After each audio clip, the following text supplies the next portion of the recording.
Hermanos, vamos a abrir nuestras Biblias en el libro de Romanos capítulo 8. Allí en Romanos capítulo 8 vamos a hacer una pausa en nuestra serie sobre Efesios.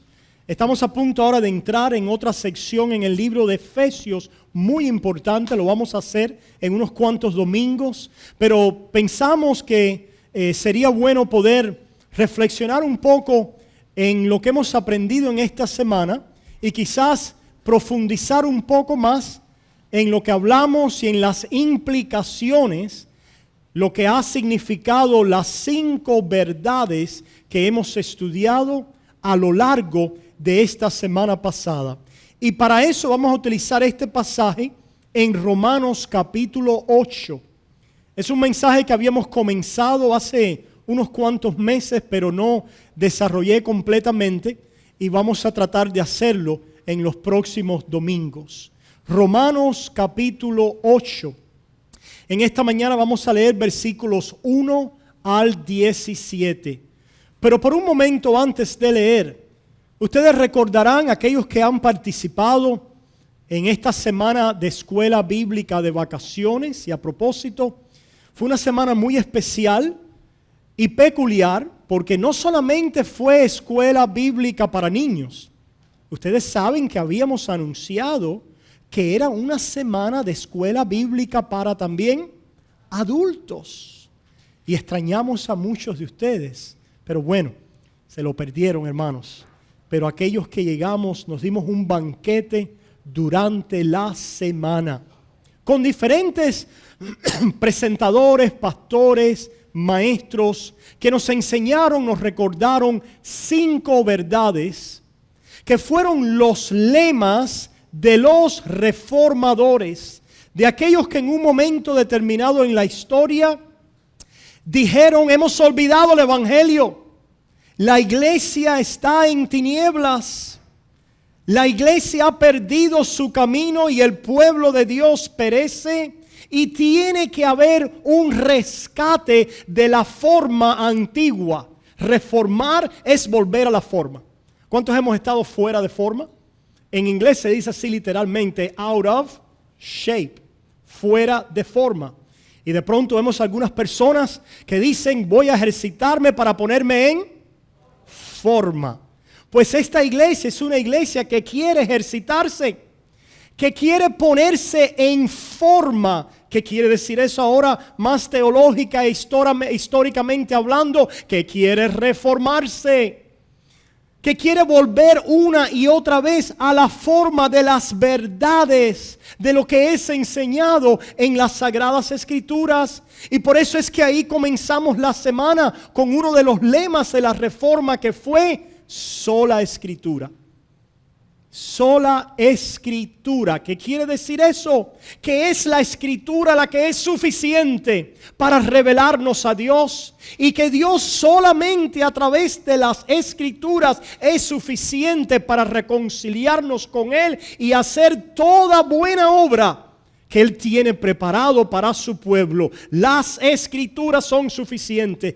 No necesitamos añadir a las Escrituras algo, ni la tradición, ni las enseñanzas de los hombres, ni nada más, porque el estudio, el recibir las Sagradas Escrituras en nuestro corazón es lo que Dios usa para restaurarnos a Dios y obrar y formar a Cristo en nuestras vidas.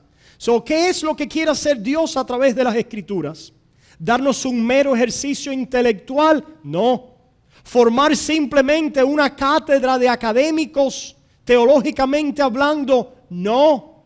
¿Qué es lo que quiere hacer Dios? Y lo que hace Dios a través de las Escrituras nos comunica aquel que es el centro de las Escrituras. ¿Quién es el centro de las Escrituras? Cristo Jesús.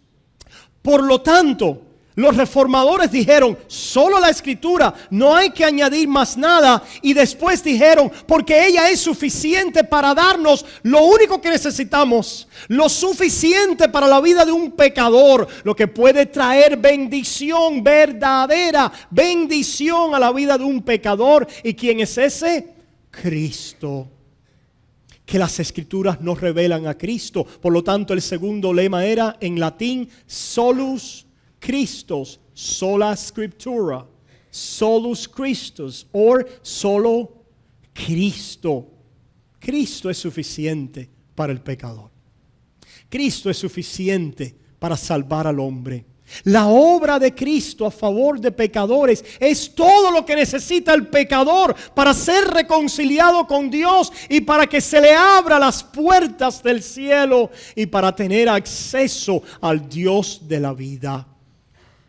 Después de eso también vimos este otro lema, que es ¿cómo es que llegamos a ese Cristo?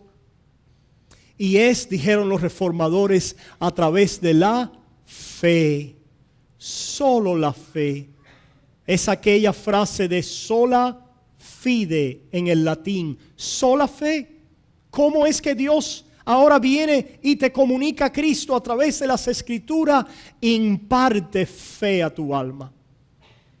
¿Qué cosa es la fe? Simplemente aquella postura de una criatura, de un pecador que dice: yo estoy desprovisto de todo bien, estoy vacío, yo soy un mendigo, pero tú, Dios, puedes salvarme en Cristo Jesús. Yo confío en ti.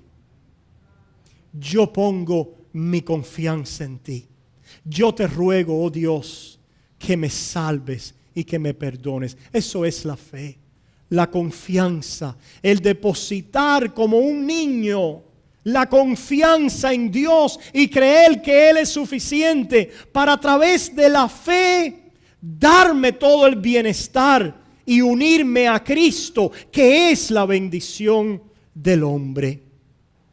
Y continuamos entonces con la otra frase que nos habla de que cuando así conocemos a Cristo a través de la Escritura y recibimos solo la fe para poder confiar en Él y así entonces ser reconciliado con Él, no por obras, sino solo por la fe, que esto es algo que nos llega como un regalo, que es una gracia de Dios, que somos salvos por gracia. De ahí la frase sola gratia. En latín, en español, sola gracia. Es el nombre de nuestro programa radial. ¿Y qué afirma esa verdad? Que todo lo que recibimos de Dios no viene basado en méritos propios. No viene basado en méritos ni propios, ni de otros santos, o de una institución, o de ningún santo o santa, sino que viene basado solo en Cristo, solo a través de la fe, y que se me otorga y se le otorga al pecador como una gracia, como un regalo no merecido. ¿Cómo vivimos? Solo por gracia. ¿Cómo vivo yo mi vida? Como un gran deudor. ¿Quién es un gran deudor? Aquel que lo recibe todo sin pagarlo.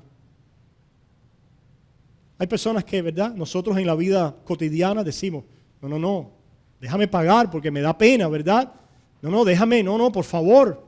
Y está bien, ¿verdad? Eso en un contexto está correcto.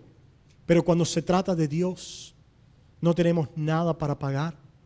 No tenemos mérito propio a través del cual impresionar a Dios o poner algún mérito delante de Dios, que Dios mire y diga: ya veo que hay alguna bondad en ti, veo que hay alguna virtud en ti, la cual voy a recompensar. La palabra de Dios dice que cuando estábamos muertos en delitos y pecados, cuando éramos impíos, cuando éramos débiles, cuando no buscábamos a Dios, porque dice la palabra de Dios en Romanos 3 que no hay quien busque a Dios, cuando no teníamos fe, cuando no teníamos esperanza, nos llegó la gracia. Una gracia que fue concebida en la mente de Dios desde antes de la fundación del mundo. Y nos llegó este favor, este regalo, hermanos, entregado y recibido gratuitamente, sin costo, sin precio. Quiere decir, sin obras de méritos ninguna. ¿A quién? Al impío, porque todos nosotros somos impíos bajo la ley de Dios. Quiere decir, no cumplimos las demandas justas de la ley de Dios, por cuanto todos pecaron y están destituidos ¿de qué? De la gloria de Dios. Pero ahora Dios, a través de la gracia, nos ha reconciliado y ya no nos llama impíos o ateos o sin Dios. Ahora nos llama santos, nos llama justos, nos llama perdonados, nos llama sus hijos. Y estas doctrinas ahora resultan en que a uno solo le sea dada la gloria. ¿A quién les dada la gloria? Solo a Dios. Por eso la última frase de estos lemas de los reformadores fue Soli Deo Gloria. ¿Qué quiere decir? A Dios solamente la gloria. Yo no tengo ninguna gloria, ningún mérito en esto. La gloria todo es de Dios porque es por gracia, porque es por la fe, porque es por la obra de Cristo, porque es por la suficiencia del Dios obrando a través de las sagradas escrituras. Y yo quiero añadir en esta mañana algo o una frase nueva, la cual no es necesaria para lo que los reformadores querían decir, pero sí es necesario para lo que queremos comenzar a decir en este domingo. Y es la frase que vamos a comenzar a ver en este capítulo 8 de Romanos, que es el lenguaje del Espíritu, el Espíritu Santo. En este capítulo que vamos a leer ahora, vamos a ver la palabra Espíritu repetida al menos unas 15 veces. Yo no soy buen matemático, alguien me corrigió y me dijo que está en este pasaje más de 15 veces, así que ahí tienen para contar y ver si yo me equivoqué. Lo cierto es que en unos cuantos versículos, en este pasaje, en este capítulo, se repite la palabra Espíritu muchas veces, que no se repite así en otros capítulos. Por lo tanto, yo creo que el Espíritu está tratando de decir algo a través de Pablo, y es que todo esto que Cristo ha logrado y comprado y ganado, nosotros lo recibimos solo por el Espíritu.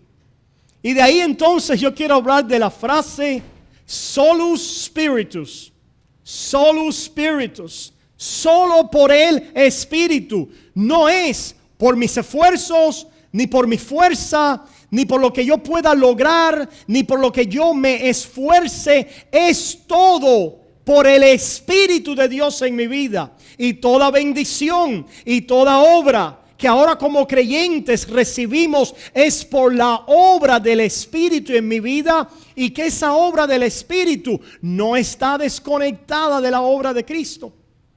No está desconectada de las 5 solas, sino el Espíritu fiel y obediente al Padre y al Hijo, enviados por ambos, quiere comunicar, recordar, profundizar, establecer las verdades de lo que Cristo ha hecho a favor de su pueblo.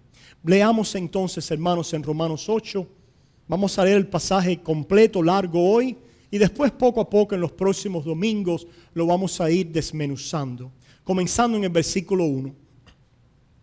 Ahora pues, ninguna condenación hay para los que están en Cristo Jesús, los que no andan conforme a la carne, sino conforme al Espíritu.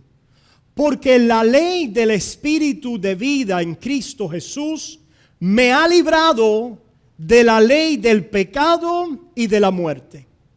Porque lo que era imposible para la ley, por cuanto era débil por la carne, Dios enviando a su Hijo en semejanza de carne de pecado, y a causa del pecado condenó al pecado en la carne, para que la justicia de la ley se cumpliese en nosotros, que no andamos conforme a la carne, sino conforme al Espíritu.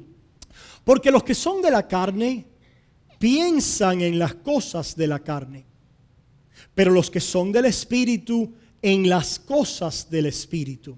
Porque el ocuparse de la carne es muerte, pero el ocuparse del Espíritu es vida y paz. Por cuanto los designios de la carne son enemistad contra Dios, porque no se sujetan a la ley de Dios, ni tampoco pueden. Y los que viven según la carne no pueden agradar a Dios. Mas vosotros no vivís según la carne, sino según el Espíritu. Si es que el Espíritu de Dios mora en vosotros. Y si alguno no tiene el Espíritu de Cristo, no es de él. Pero si Cristo está en vosotros, el cuerpo en verdad está muerto a causa del pecado, mas el Espíritu vive a causa de la justicia.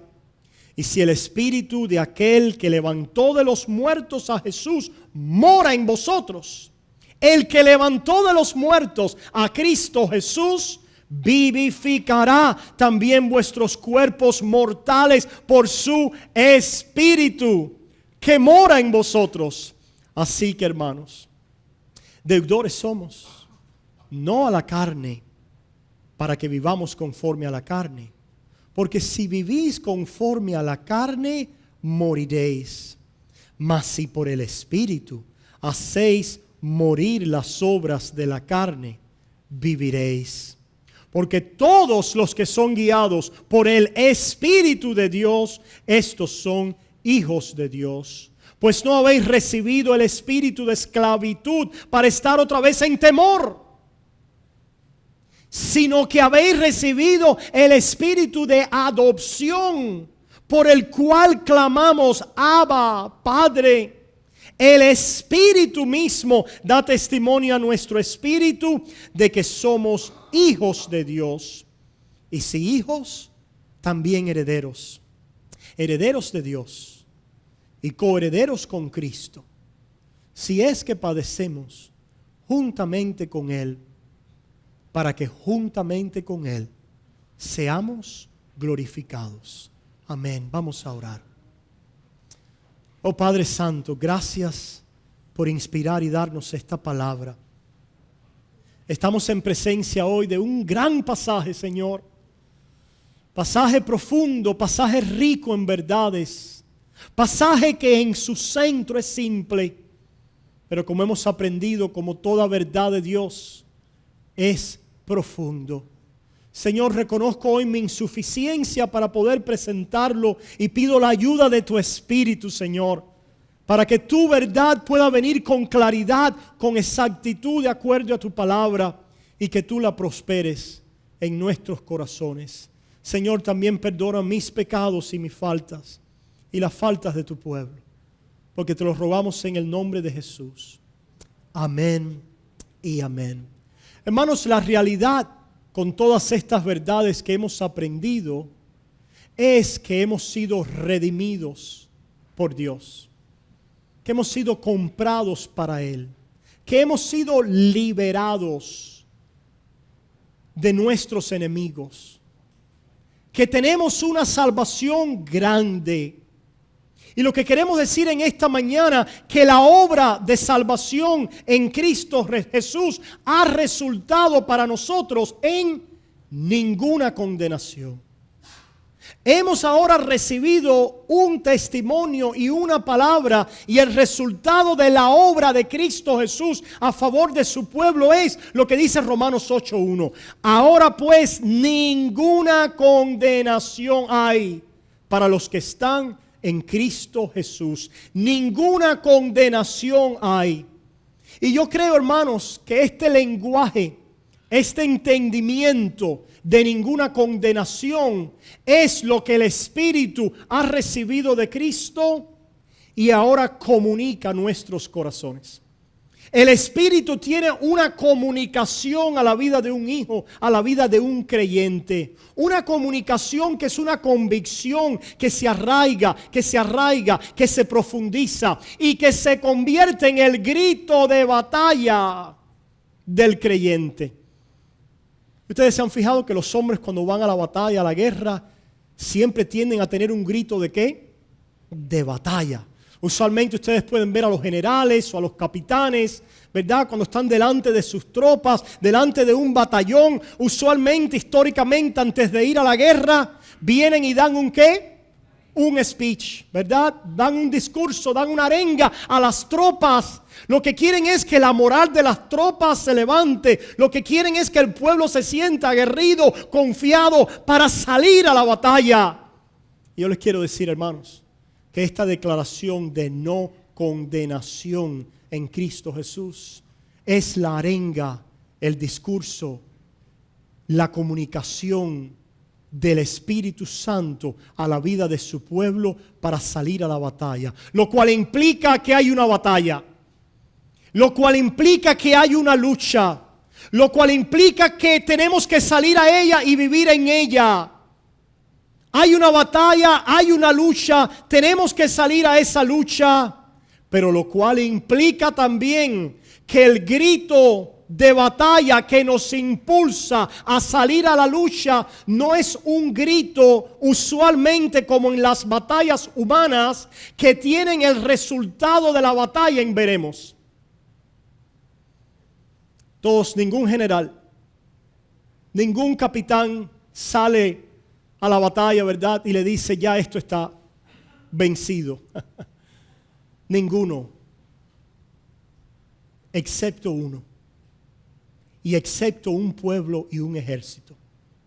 Hay un pueblo, hay un ejército y hay un general que nos va siempre a hablar con un grito que dice, id, salid, adelante, luchar. Pero escuchen, la victoria ya es nuestra. La victoria ya es nuestra. Lo que les quiero poner delante de Dios en esta mañana, hermanos, es la tesis, la principal idea. Y para los niños que tienen su outline también. Y hermanos, yo no se los he mencionado más, pero yo espero que ustedes como padres lo estén revisitando con sus hijos, ¿verdad? La idea principal es que el Espíritu capacita a los creyentes para vivir para Cristo. ¿Qué queremos ahora hacer? Vivir para Cristo. Ser seguidores de Cristo, discípulos de Cristo, obedientes a Cristo. ¿Pero qué necesitamos para eso? A Cristo. Cristo mismo dijo, sin mí nada podéis hacer. ¿Y qué necesitamos de Cristo? Su obra. Necesitamos su victoria. Porque ¿quién venció? ¿Él o yo? Él venció. ¿Y dónde y cuándo Él venció? Hace 2000 años cuando clavó en la cruz. Cuando clavó en la cruz y dijo terminado es. Y murió. Allí fue sellada la victoria en la sangre de Cristo. El Espíritu va a tomar lo que es de Cristo. Por eso los reformadores no sintieron la necesidad de decir solus spiritus. Pero nosotros que seguimos en la herencia de los reformadores podemos decir, la obra ya está completada, ya está terminada. Todo lo hizo Dios en Cristo Jesús y allí se completó la obra. El Espíritu solamente viene trayendo regalos. La obra sola del Espíritu es aquella obra por la cual se nos entrega, se nos aplica, se nos regala, se nos enseña a caminar en la victoria que ha ganado Cristo en la cruz del Calvario. Y este caminar no es ahora que Cristo ya lo hizo todo, tengo yo que añadir al Espíritu que viene a mí trayendo dones y regalos y bendición. No es que ahora yo tenga que añadir algo a la obra de Cristo. El Espíritu viene con una obra ya terminada y completa.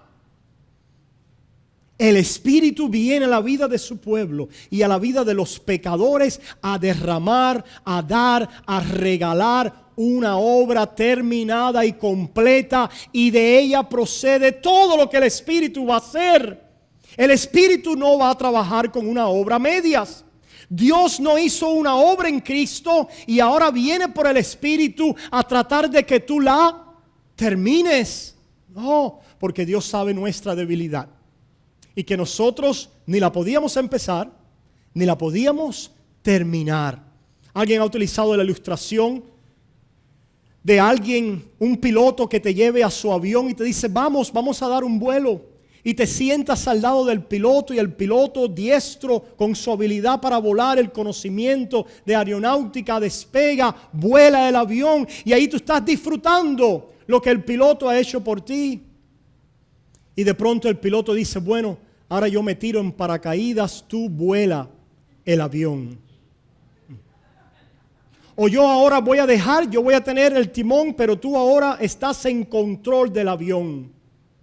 Eso es lo que muchos han concluido y tienen la concepción de lo que es la vida cristiana. Hermanos, la vida cristiana es un avión que ha despegado porque hay un piloto que está en control de este vuelo de principio a fin. Porque la ruta, el vuelo y el derecho a volar nos fue ganado ¿cuándo? En Cristo Jesús. Y ahora nosotros vamos a volar. Y ahora nosotros vamos a hacer maniobras. Y ahora nosotros nos vamos a ver en el aire y muchas veces con el timón en nuestras manos. Pero lo que Dios quiere que te recuerde que no es por tu obra ahora, ni por tu esfuerzo, ni por tu diligencia, ni por tus buenas obras y fruto, sino que todas esas cosas son el resultado de aquel que despegó, voló y vuela contigo hasta el final. Por eso es que dice la palabra de Dios, el que comenzó en vosotros la buena obra, Él la perfeccionará hasta el día de Jesucristo. Esto no quiere decir que nosotros estamos pasivos y sin acción y sin lucha y sin búsqueda y sin obrar. Al contrario, ahora sí estamos vivos y activos. Es el que verdaderamente descubre que el piloto está en el control, el que más ahora se activa, pudiendo disfrutar que el avión no se va a descabralar por el camino, descalabrar. Que este avión no se va a caer, ni hay terroristas que lo pueden tumbar, ni hay errores a bordo que lo puedan hacer naufragar. El avión ha despegado, el avión vuela y el avión llega. ¿Por qué? Por mi obra, por la obra del Espíritu. Y el Espíritu va a capacitar al creyente para este vuelo por la obra de Cristo. En otras palabras, el Espíritu nunca deja la obra de Cristo atrás. El Espíritu nunca deja lo que Cristo ha hecho atrás, porque nosotros vivimos por la obra de Jesucristo. Por lo tanto, hemos titulado este mensaje El lenguaje del Espíritu.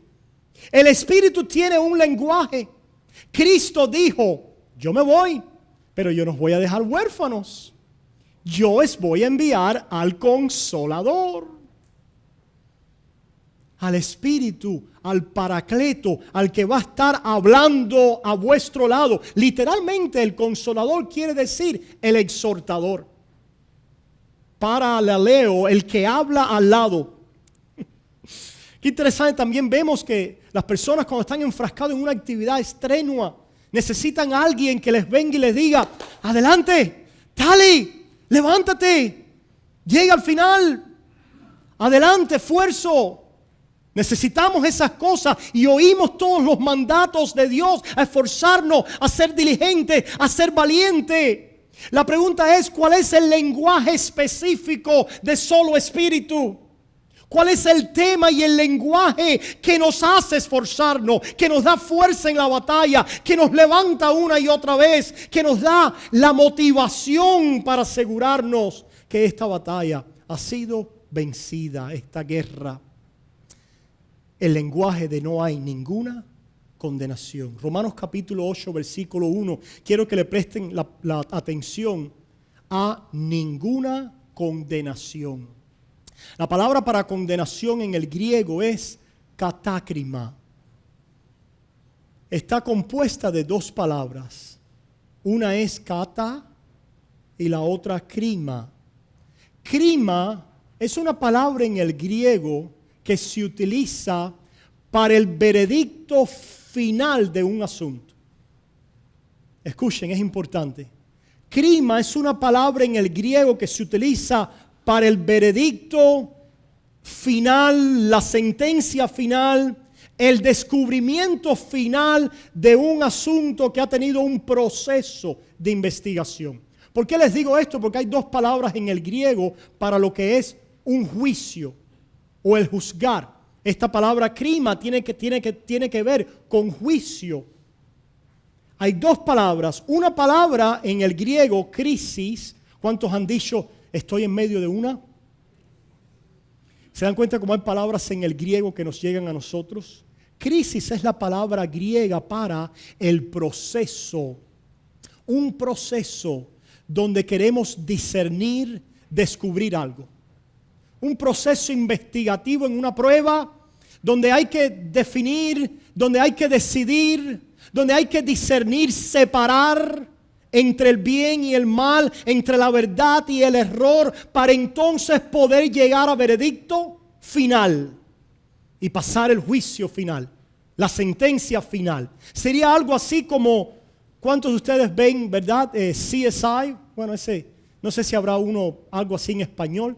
Hay una serie investigativa y ahí tenemos a los investigadores de Miami estudiando un crimen hasta que por fin traen el juicio ya y se descubre y se pasa sentencia. Dos palabras, una que es el proceso, juzgar, discernir, y otra que es el veredicto final. Pero es muy interesante también que el griego tiene una preposición, algo que pone alante de sustantivos, como por ejemplo la palabra katá. Y cuando usted pone la palabra katá delante de una palabra, lo que hace es que intensifica el significado de esa palabra. Intensifica, profundiza. Es como que si la palabra sin esa palabra primera tenía alrededor de 40 o 50% de su peso, ahora cuando le ponemos katá, la eleva ¿a dónde? Al 100%. No queda duda que lo que quiere decir la palabra es completo y final. Catácrima.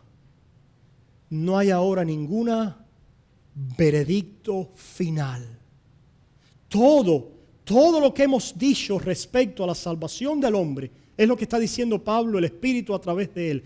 Todo lo que respecta a la salvación de un pecador, ahora decimos, este es el final del asunto.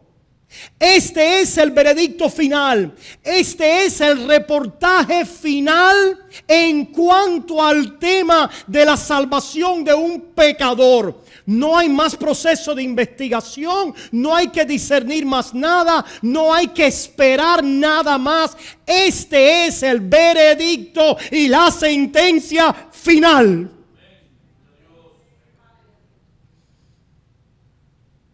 Dice que la sentencia final es, no hay sentencia final de condenación.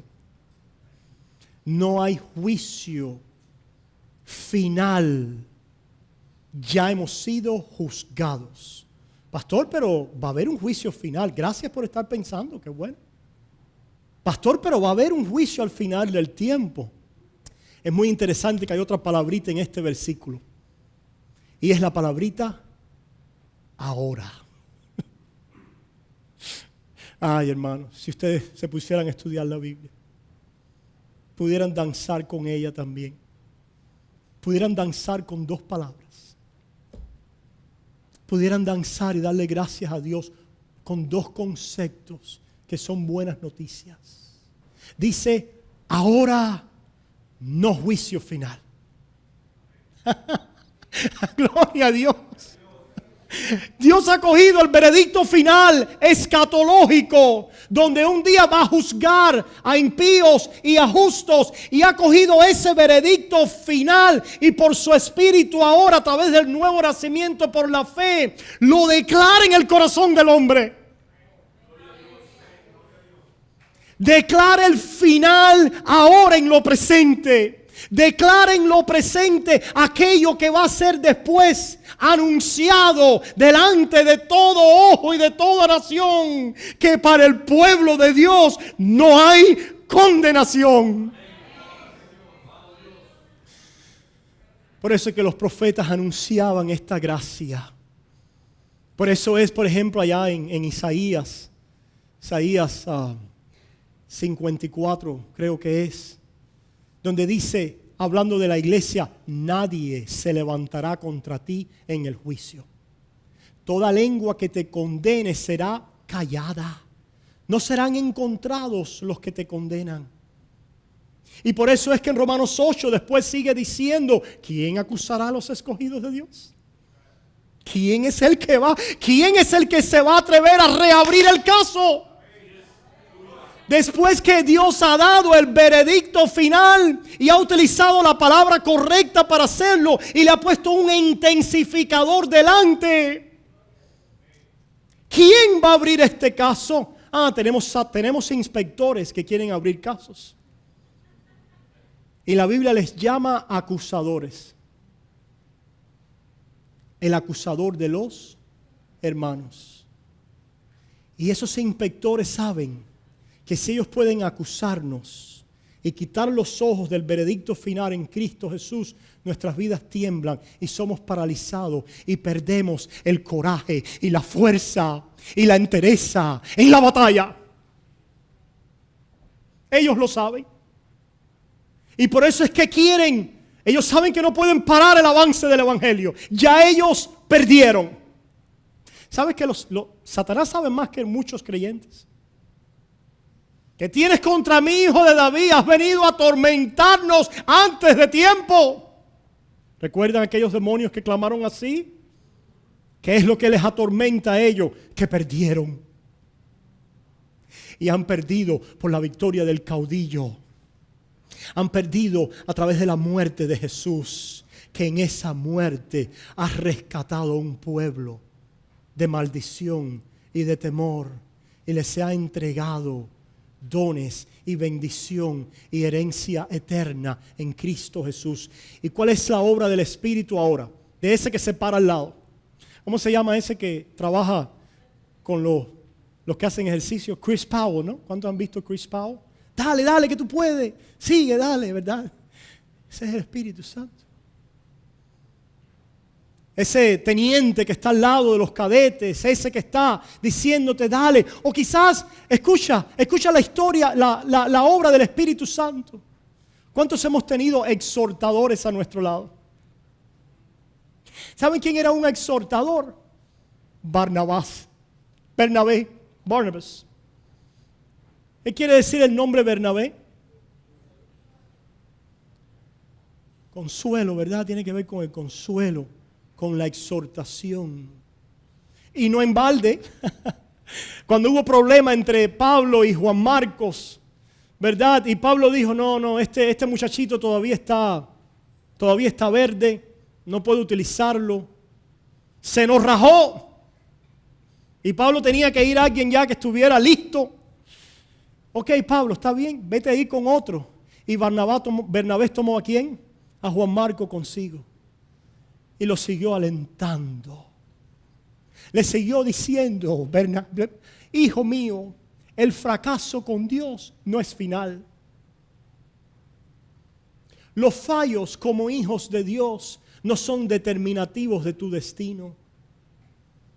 Los dolores y el sufrimiento en la vida cristiana no es el final de todo. Los dolores, las heridas que puedas adquirir en este viaje y el morder el polvo no es el final de tu historia, hijo.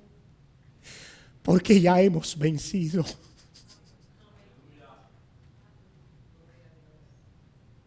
Esa es la obra del Espíritu Santo. El Consolador, el cual vive en la iglesia. ¿Y cómo es que puede ser eso posible? Con una palabra. Martín Lutero sabía que con una palabra caía el enemigo. Con una palabra cae el enemigo. No hay condenación ahora en Cristo Jesús. Ay, hermano, tengo que enseñar, pero tengo también que predicar un poquito. Quiero aquietarme mis emociones y enseñarles mucho en este pasaje y lo vamos a hacer. Pero qué lindo es adorar a Dios con esta palabra. Qué deseo de rendirnos a los pies del Señor. y llorar como aquella mujer que vino a sus pies. Porque había oído ese reportaje de buena noticia de no condenación. Pero mi vida pasada y todo lo que ha sucedido, y nadie va a tomar eso en cuenta. Y me van a recibir así. Y cuando el Espíritu la convenció, porque la carne no quiere convencerse de eso, el viejo Adán y los acusadores que quieren seguir diciendo, no, pero mira tu pasado, y mira esto, y mira cómo fallaste hoy, y mira lo que pasó aquel, y mira esto, y mira aquello. Y cómo es que viene el exhortador, el que se para al lado, el que alienta, el que exhorta, el que da ánimo. Viene y te dice, hijo, yo te amo y no hay condenación. Puedes pararte otra vez y continuar volando. Este vuelo llega a su destino. Esta victoria es segura. Tú eres mi hijo y yo te he amado y te he amado con un amor eterno y he comprado esta salvación para ti. El Espíritu te dice, mira a Cristo. Mira a Jesús, mira sus llagas, mira sus heridas. Ya Él pagó la deuda, hijo. No hay condenación para ti. Eres amado en Él. Mira a Jesús. ¿Cuál es el lenguaje del Espíritu? No hay ninguna condenación. Dos palabras, katakrima, nin. Y el negativo es uden. Pareciera como que hubiera una doble negación que no es supuestamente una gramática correcta. Pero el Espíritu está muy interesado en traer lo que Cristo logró. Muy interesado en traer lo que Cristo logró. Y esto viene e ilumina tu mente y comienza a arraigar tu vida en el testimonio de la seguridad de lo que Dios ha logrado a tu favor. Continuamos leyendo la parte B de este versículo. Y por ahí entonces vienen los inspectores a decir, estaba esperando que llegara ahí porque ahí lo voy a coger. Que Dios te reprenda, Satanás. No vas a coger a nadie porque no hay ninguna condenación. Y vienen ahora algunos y leen la segunda parte de este versículo que dice, los que no andan conforme a la carne, sino conforme al Espíritu. Ajá, ahí está. ¿Ves? Para que no haya condenación, nosotros tenemos que andar conforme al Espíritu. Cuidadito. ¿Y qué cosa es andar conforme al Espíritu? Preguntaría un nuevo cristiano. Y viene el inspector adversario y dice, pues el andar conforme al Espíritu es estar en obediencia a todos los mandamientos de Dios. Y después de que el nuevo cristiano se levantó, vienen los inspectores adversarios y dicen, momentico, no te mandes a correr con esa gracia porque no es así. No es así. Es aquellos que no andan conforme a la carne. Es aquellos que ya no pecan. Es aquellos que ya andan en obediencia a los mandatos de Dios y a sus mandamientos. Los que no tienen condenación. La pregunta entonces es, ¿qué significa andar conforme al Espíritu en contraste con andar conforme a la carne? Esa es la gran pregunta de este pasaje. ¿Qué significa andar conforme al Espíritu en contraste con andar conforme a la carne? Los próximos 2 versículos nos van a aclarar esto. Vamos a mencionarlo brevemente y leer un pasaje, ahí terminamos. Versículo 2 dice, porque la ley del Espíritu de vida en Cristo Jesús me ha librado de la ley del pecado y de la muerte. Y ahora nos pone aquí en contraste 2 leyes. Lo cual quiere decir, ¿qué cosa es una ley? Cuando hablamos de una ley decimos el cuerpo de conocimientos o los principios que operan algo. Por ejemplo, podemos decir la ley de la economía. Y entonces bajo la ley de la economía decimos los principios, el conocimiento que operan las leyes del mercado, de negocios, etcétera, etcétera. Podemos decir la ley de la medicina. ¿Qué queremos decir con eso? Los principios que gobiernan el entendimiento de lo que es el cuerpo, la salud, etcétera, etcétera. Pues aquí tenemos dos leyes, dos conocimientos, dos principios que están en acción y dice que se oponen entre sí. Dice que no tenemos condenación si nosotros caminamos en el Espíritu, y nos explica por qué. Y dice que un principio o una ley me ha librado del otro principio o de la otra ley. ¿Estamos ahí conmigo? Un principio o una ley me ha librado del otro principio o de la otra ley. ¿Cuál es el principio que me ha librado? Dice la ley del Espíritu de vida en Cristo Jesús. Espíritu, vida, Cristo Jesús. El Espíritu nos entrega la vida está ¿en quién? En Cristo Jesús. ¿Y cómo nosotros venimos al conocimiento de esta vida y a estar en Cristo Jesús? ¿A través de qué? De la fe. ¿Y cómo es que se produce fe en nuestra vida? A través de la Escritura, a través del Evangelio. La fe viene por el oír y el oír la palabra de Dios. La buena noticia del Evangelio de que Cristo murió para salvar a pecadores y que Él compró salvación cierta para ellos. El Evangelio, que es el poder de Dios, dice la Biblia, ¿para qué? Para salvar a pecadores. ¿Cuál es esta ley? ¿De dónde viene este principio? ¿Dónde encontramos y podemos profundizar en el principio que da vida? En el Evangelio. En el Evangelio. El Evangelio nos explica la obra de Cristo a mi favor.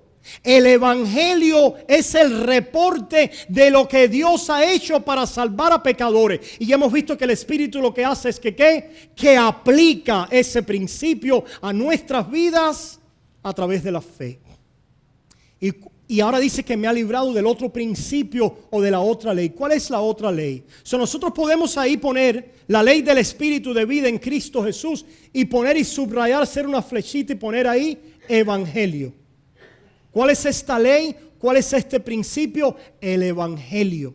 Lo cual quiere decir la obra de Cristo a mi favor me ha librado. ¿De qué? De la otra ley. ¿De qué otra ley? Dice de la ley del pecado y de la muerte. Nosotros sabemos que es un hecho que todos los hombres somos pecadores y que el hombre pecador merece muerte. La pregunta es, ¿cómo es que opera esta realidad en mi vida?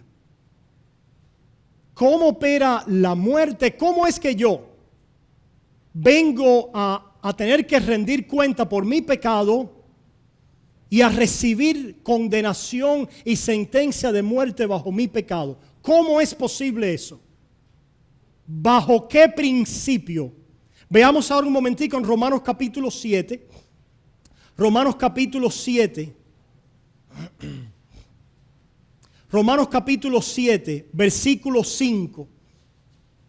Ahí en Romanos 7, versículo 5 dice: porque mientras estábamos en la carne. Ya Pablo ha hablado de lo que es estar en la carne. ¿Qué quiere decir estar en la carne? Vamos a ver lo que Pablo ha enseñado, lo que quiere decir estar en la carne. Dice, porque mientras estábamos en la carne, las pasiones pecaminosas. La carne tiene que ver con pasiones pecaminosas. El estar en la carne es estar en mis pecados y en mis pasiones pecaminosas. Ahora, escuchen lo que va a decir el apóstol Pablo. Dice, porque mientras estábamos en la carne, las pasiones pecaminosas que eran por la ley obraban en nuestros miembros, llevando fruto para muerte. ¿A cuál es la referencia de la ley aquí? A la ley moral de Dios. La ley moral de Dios nos enseña el carácter perfecto de Dios. el carácter justo de Dios, la santidad perfecta de Dios, la ley, los mandamientos revelan el carácter de Dios. Y la ley entonces le dice algo a la criatura: debes honrarme y obedecerme, porque esta es la forma que tú debes honrar y obedecer a Dios. Tienes que amar a Dios con todo tu corazón, con toda tu fuerza, con toda tu mente, y a tu prójimo como a mí mismo. La ley es buena, ese mandamiento es santo, perfecto, justo. Es como Dios debe ser amado y honrado, y como la criatura también debe ser relacionada. Nos debemos relacionar con nuestros prójimos a través del amor. La ley nos dice lo que debemos hacer. Pero el principio de esta ley es la siguiente: y si no lo haces, mueres. Y si no lo haces, mueres. Maldito el que no permaneciere en todos los mandamientos de la ley para cumplirla. Hay una maldición para aquel que no permaneciere en todos los mandamientos de la ley. Y ya vimos de la semana pasada que no es que simplemente podemos cumplir la mayoría, porque dice que si solamente faltamos en uno, somos culpables de todo bajo la ley. Por lo tanto, la palabra de Dios dice en Romanos 3, en Gálatas, que por la ley de Dios viene el conocimiento de pecado. Y al conocer el pecado bajo la ley de Dios, yo entonces quedo bajo sentencia ¿de qué? De muerte. Vemos entonces ahí en Romanos 8 y dice que nos ha librado de la ley del pecado y de la muerte. Y en Romanos 7 dice que estas pasiones en nuestra carne obraban aún más y eran exaltadas, despertadas, avivadas, aguzadas cuando el hombre se encuentra que está bajo una reclamación de Dios que es justa, buena y perfecta, pero que él no la quiere cumplir y que él detesta los atributos de Dios y su carácter revelado en la ley, y que aún más no se puede escapar de ella, porque a donde quiera que se vaya, la ley lo persigue y le sigue demandando justicia perfecta, y si el hombre no se la da, la ley truena y mata a condenación. La ley da un veredicto, y el veredicto de la ley como pacto de obra siempre, escuchen, siempre es muerte. Porque es la demanda de un Dios santo, justo y perfecto al pecador. Y dice Pablo que este principio bajo la ley, debido a la debilidad de mi carne, dice en Romanos 7, obraba en nuestros miembros. Es como una caldera que tú la pongas agua, la pongas en una caldera a la llama ardiendo, y en un momento empieza ¿a qué? A arder, a bullir, a hervir. El pecador bajo la ley de Dios arde con sus pecados, arde con su maldad, continúa con sus pecados ardiendo en rebeldía contra Dios. ¿Por qué? No hay escapatoria. No hay escapatoria. La sentencia de Dios viene al pecador y el pecador no haya salida de ella, porque Dios te persigue bajo esa ley. ¿De qué se quieren escapar los hombres en este mundo? De la sentencia de Dios y de la demanda de un Dios santo que dice: me debes amar porque yo te creé, y debes amar al prójimo como a ti mismo. Y el pecador quiere hacer caso omiso de eso y cerrar sus oídos, pero por mucho que lo cierra, donde quiera que vaya, aún en su corazón, la ley le sigue diciendo: eres un pecador, me debes obediencia y amor y adoración. Y como no me la estás dando, te sigo diciendo que estás bajo muerte y que estás bajo ira. La ley es buena, Dios es bueno, pero el pecador es malo y débil bajo la ira de Dios. ¿Qué es el caminar en la carne? El caminar en la carne, el estar en la carne, de acuerdo al apóstol Pablo en Romanos capítulo 7, mientras estábamos en la carne. ¿Qué pasaba mientras estábamos en la carne? Las pasiones hervían. ¿Y por qué hervían? Porque estábamos ¿cómo? Bajo la ley. Podemos concluir entonces que el estar en la carne es estar bajo la ley. Como resultado de estar bajo la ley, las pasiones ¿qué? Hierven. Si ustedes se fijan, Pablo quiere, el Espíritu Santo quiere relacionar el estar en la carne con estar bajo la ley de Dios. Porque es solamente aquel que está bajo la sentencia de muerte, que no tiene escapatoria y el pecado prolifera en él y dice que da fruto para muerte. No importa cuán bueno trate de ser ese pecador, no importa cuán buen ciudadano trate de ser, cuán buen esposo, cuán buen hijo, cuán buen padre, cuán buen religioso, donde quiera que vaya por cualquier camino, viene la ley y le dice muerto, jaque mate, jaque mate, jaque mate. ¿Cuántos hemos jugado ajedrez? Y alguien nos hizo jaque, no te creo. A ver, déjame ir por aquí. No, está cerrado. No, ir por aquí, está cerrado. No hay escapatoria. Para que toda lengua se cierre, dice Romanos, allá en el capítulo 2. Y todos sepan que están bajo juicio de Dios. Hermanos, en Romanos capítulo 2, el que está en la carne y el que camina en la carne es el que está bajo la ley de Dios. Y al estar bajo la ley de Dios, está bajo condena. Y está en la rebeldía y en el hervor de su carne, tratando de escaparse del justo juicio de Dios. ¿Y a dónde lleva eso? A más pecado, a más rebeldía. Imagínense una prisión donde no hay esperanza de salida. Imagínense un mundo donde no hay esperanza, ni luz, ni bondad. ¿Qué pasaría si después de la caída de Adán y Eva no hubiera venido la promesa? Mira qué bien decentes están todos aquí hoy. Qué decentes estamos, qué bien nos portamos.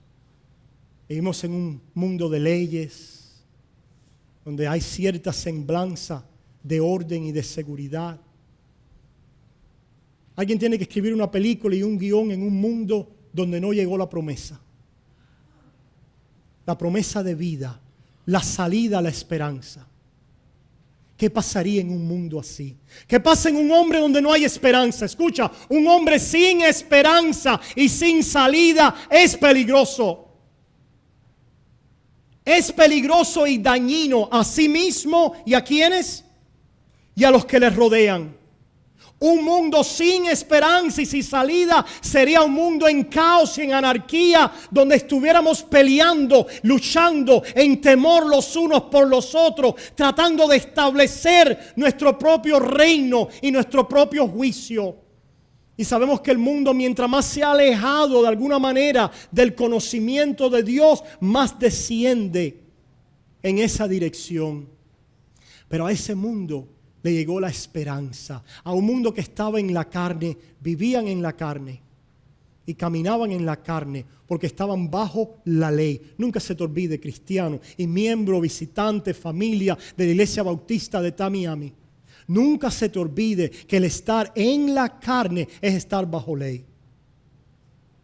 Nunca los separes de ese concepto. El estar en la carne no es pecar. Porque entonces todos estamos en la carne. Porque todos pecamos.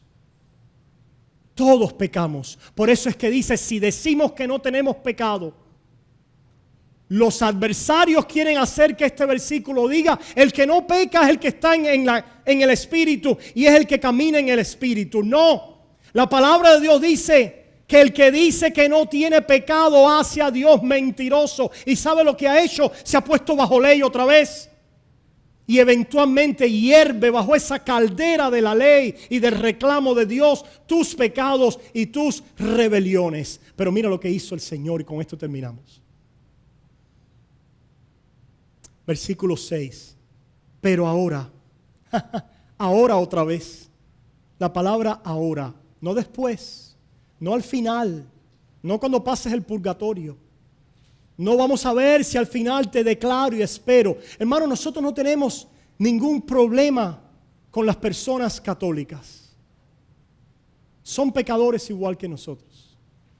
Ningún problema tenemos con personas y seres humanos de cualquier religión. Son pecadores igual que nosotros. Necesitan la gracia y la misericordia de Dios. Ahora, habiendo dicho eso, déjame decirles algo.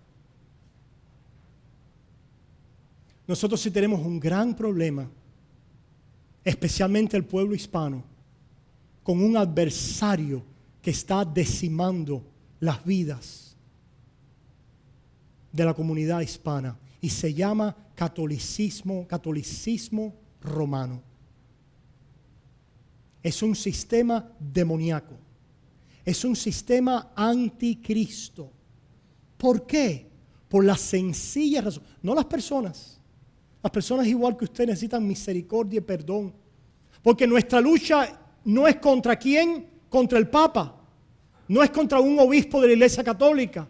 No es contra un sacerdote. A todos ellos necesitan igual la gracia y la misericordia de Cristo, igual que nosotros. Pero hay un sistema de pensamiento que ha propagado en nuestro pueblo y en nuestra cultura que dice que el hombre no puede tener un veredicto ahora, que el hombre tiene que mezclar a la gracia, al evangelio y a Cristo sus obras y su obediencia para ver si en algún momento al final puede ser justificado y Dios lo va a aceptar, o para ver si después de tantos años en un purgatorio Dios lo va a aceptar, o para ver si después de la acción de algún ser humano, ya sea los santos o María, o ya sea la misa romana, a través de algún evento religioso, entonces el hombre va a recibir la gracia de la vida eterna. Hermanos, eso es un asalto a la suficiencia del sacrificio de Cristo. Y eso nos debe enfadar. No enfadarnos con una persona. Porque escuchen, hermanos, y esto es lo importante. La palabra de Dios dice que el siervo de Dios debe ser ¿cómo? Dócil, humilde, para poder enseñar y corregir a los que se oponen. Pero tenemos que corregir. Y tenemos que enseñar. Y tenemos que defender la verdad. Y tenemos que decirle a nuestro prójimo católico romano. ¿Por qué católico romano y por qué no el Islam? Cuando el Islam tenga la prevalencia del catolicismo romano entre los hispanos, lo hacemos también. Pero qué medio ha estado utilizando Satanás de la boca del infierno para perder a un pueblo? El sistema católico romano, a los cuales los reformadores se levantaron y lo expusieron. Y el enemigo se disfraza de muchas maneras.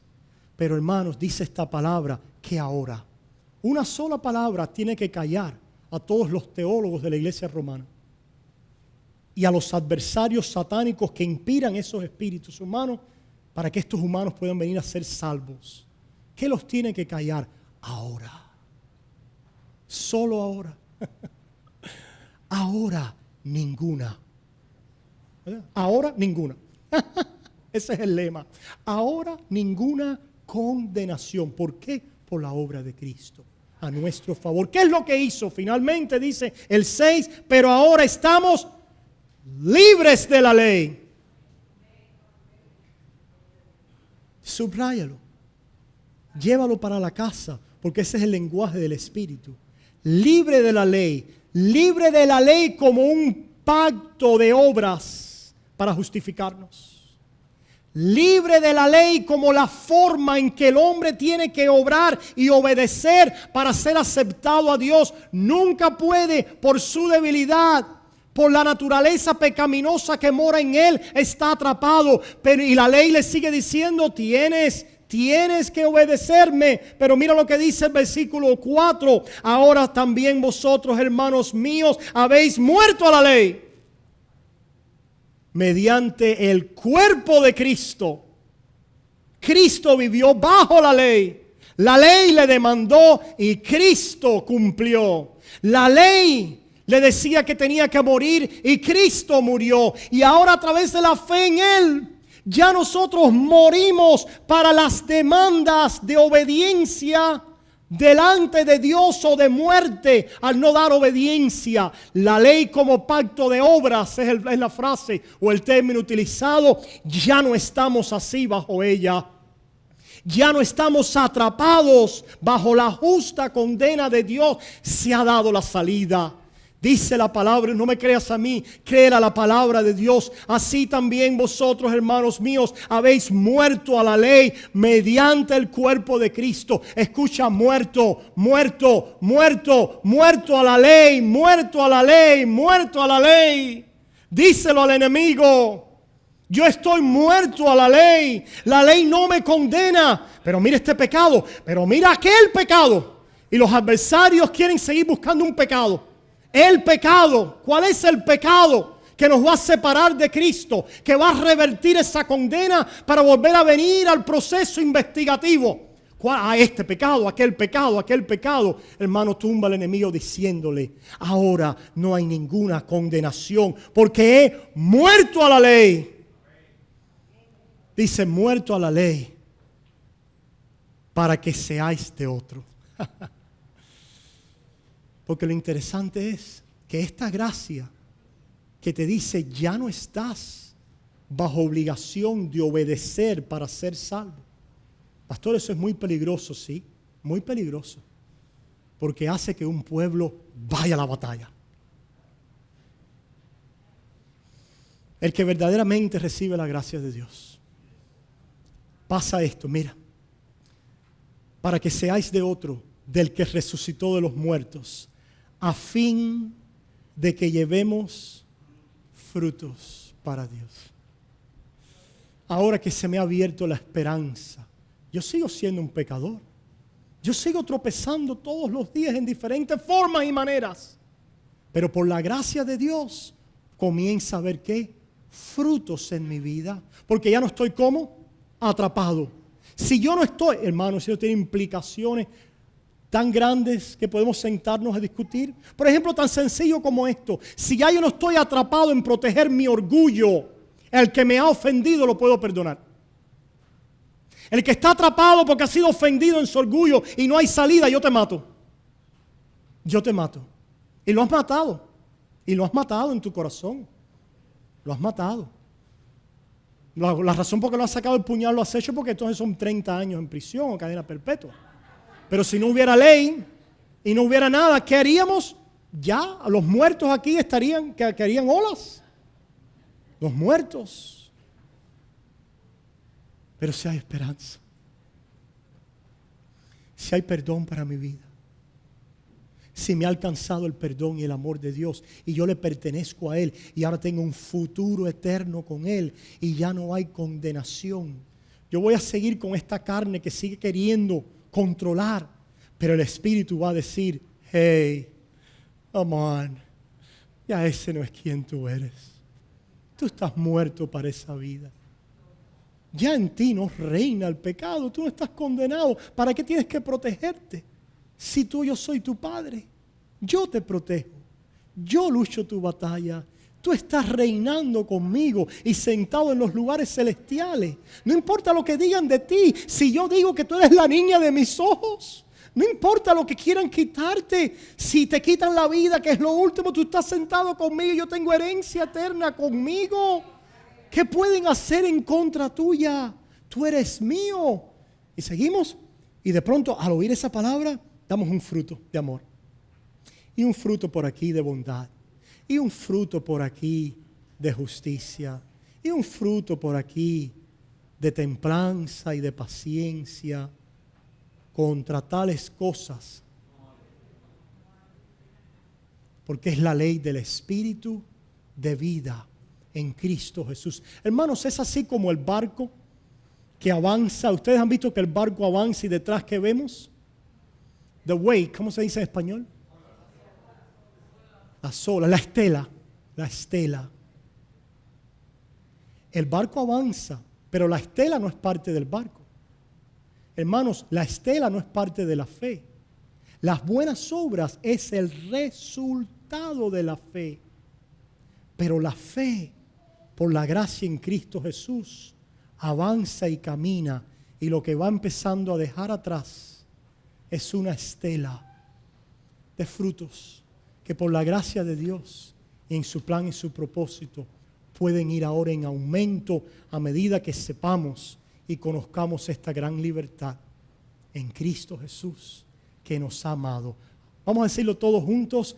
Ahora pues, no hay ninguna condenación para los que están en Cristo Jesús, aquellos que no andan conforme a la carne, sino conforme al Espíritu. Que Dios les bendiga, hermanos. Salimos en la paz de Jesús. Amén y amén.